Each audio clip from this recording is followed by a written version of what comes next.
Bollywood romantic मसाला, एक लड़का एक लड़की, दोनों को प्यार हुआ, दोनों साथ साथ, फिल्म खत्म। इसके बाद की स्टोरी कोई नहीं बताता। पर इस मूवी ने तो दिखाई थी, और क्या पकाया भी था साथ में। मीट राज, जो पार्ट टाइम बिजनेसमैन है और फुल टाइम फ्रस्ट्रेटेड रहता है। आधा घंटा लगेगा, मैं चित्र मारूंगा, मैं चपलियां उतार के मारूंगा तनु। वो बिजनेस को उतना ही सीरियसली लेता है जितना कॉलेज के स्टूडेंट अपने एग्जाम्स को लेते हैं, और फिर रिजल्ट देखने के बाद दोनों का हाल कुछ ऐसा होता है।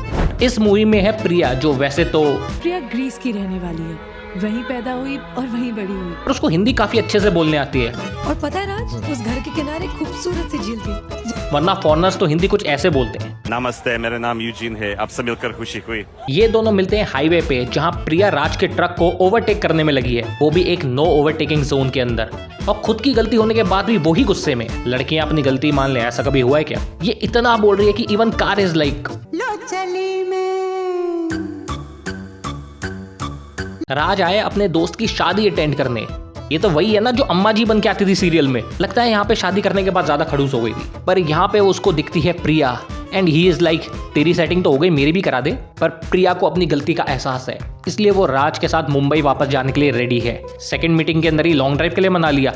हमें तो यहाँ महीनों लग जाते हैं। ट्रक में तो ये क्या यहाँ पे ट्रक के अंदर आया था? क्या अजीब सी होगा शादी पे, जहाँ सब अपनी कार दे रहे होंगे और ये अपना ट्रक दे रहा होगा पहले में। On the way back to Mumbai, Priya भी वैसी ही हरकतें करेगी जैसा एक एनआरआई करता है इंडिया में आने के बाद, जैसे गन्ना चुराना, हैंडपंप से पानी पीना, रिवर में नहाना। और जब घर पहुंचने वाले होते तभी ट्रैफिक वाला हवलदार इन्हें रोक देता है। और कुछ ऐसा होता है जो कभी जिंदगी में हो ही नहीं सकता, वो राज को बिना रिश्वत या चालान काटे जाने देता है। ऐसे ट्रैफिक वाले कहीं नहीं मिल सकते तुम्हें। नाउ राज वॉन्ट्स प्रियाज नंबर, जो वैसे तो खुद उसके पास जाके दे सकती है, पर वो अभी इतना ट्रैवल करके आई है तो इतना चला नहीं जाएगा उससे, इसलिए वो चिल्ला के अपना नंबर देती है। अगर आज की डेट में ऐसा कोई लड़की करे then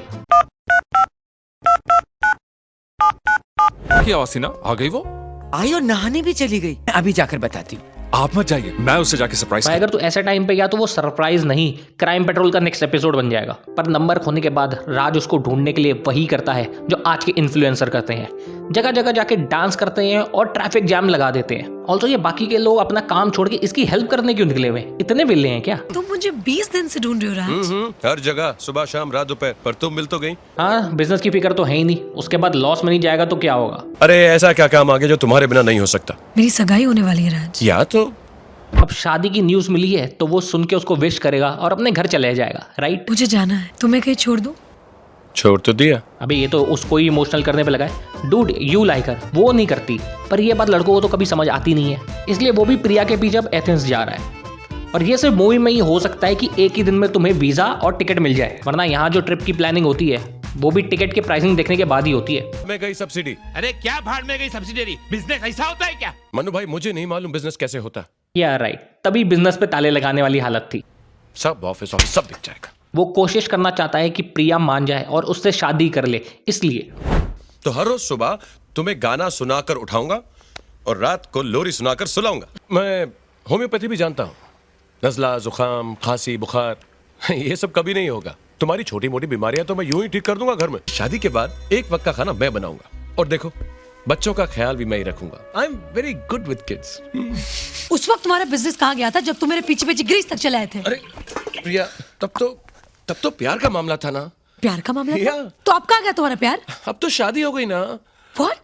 every love story ever. मौसम खराब होने की वजह से दे लैंड इन माइकनोस एंड वहां पहुंचने के बाद दे डिसाइड की चलो साइट सीइंग करते हैं, अम्यूजमेंट पार्क चलते हैं, गाना गाते हैं, अंटिल पापा ने मुझसे कहा था कि 1-2 दिन पहले पहुंच जाओ। तो एथेंस से वापस आने को किसने कहा था? अभी तो वहीं गाना गा रहे थे तुम लोग। Thank you. अभी नहीं, पहले पहुंचा तो दूं। पर तू उसे ड्राइव करके कैसे पहुंचाएगा? क्योंकि माइकोनोसिस एक आइलैंड है and only way out is flight और शिप। लगता है कोई सीक्रेट टनल होगा जिसके बारे में इसी को पता है। आफ्टर रीचिंग हर हाउस, जिसका एड्रेस आई डोंट नो उसने कभी दिया भी था या नहीं, या उसके पास कोई मैप भी था या नहीं, वो प्रिया को कुछ देना चाहता है। और ये वो अम्यूजमेंट पार्क के टिकट्स, रेस्टोरेंट वगैरह के बिल। एंड ये सब देखने के बाद उसे अब ग्रीन फ्लैग नहीं बल्कि एक रेड फ्लैग चाहिए। तो वो ये बात अपने बाप को बताती है, वो भी एंगेजमेंट वाले दिन पे। रियल लाइफ में अगर ये सब होता तो सबके आगे चाटे पड़ते, बट ये मूवी है तो सब कुछ चिल रहेगा। ये गुड न्यूज वो अब राज को देना चाहती है।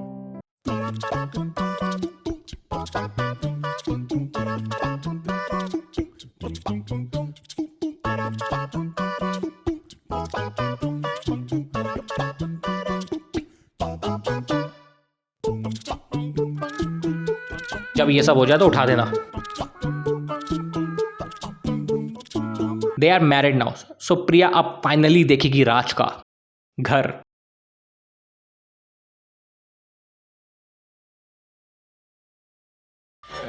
अच्छा है। अभी नई नई शादी है ना, इसलिए अच्छा बोल रही है। जब जा रही होगी तो तेरे को अच्छे से बता के जाएगी कि कैसा था, क्योंकि ये ऐसा घर है जहां पे तुम्हें कैस्ट्रॉल के डब्बे मिलेंगे। और सिर्फ यहीं नहीं बल्कि ऑफिस में भी पड़े रहते हैं। इवन स्टाफ उसका कैस्ट्रॉल की टी शर्ट पहन के घूम रहा होता है। स्पॉन्सर्स के लिए क्या क्या करना पड़ता है। पर शादी के बाद राज अब फुल टाइम लड़ने के लिए रेडी रहता है। घर साफ रखने को बोलो तो प्रॉब्लम, किसी रिलेटिव ने गिफ्ट दिया तो प्रॉब्लम, और अगर घर वालों ने पूजा रखवाई है तो वो वहां पे आता ही नहीं है। पर प्रॉब्लम क्रिएट करना तो जरूरी है ना। क्या आदमी है रे तू। अब क्लाइंट के बैंकरप्ट होने के बाद उसका बिजनेस खतरे में है, और होगा क्यों नहीं। पूरा टाइम प्रिया के पीछे भागने में निकाल दिया, बकचोदी करने में निकाल दिया। तुम मुझे 20 दिन से ढूंढ रहे हो राज। हर जगह, सुबह शाम रात दोपहर, पर तुम मिल तो गई। अगर ये सब ना करता तो शायद आज बिजनेस बहुत अच्छा होता। ना बैंक को अपना लोन चाहिए, but Priya comes as a saviour. But soon ही फाइंड्स आउट कि प्रिया ने झूठ बोला है, और ये पैसे किसी कंपनी ने नहीं बल्कि उसके एक्स फियांसे ने दिए हैं। फिर क्या, फिर लड़ाई शुरू। मैंने अपने बाप से पैसे नहीं लिए।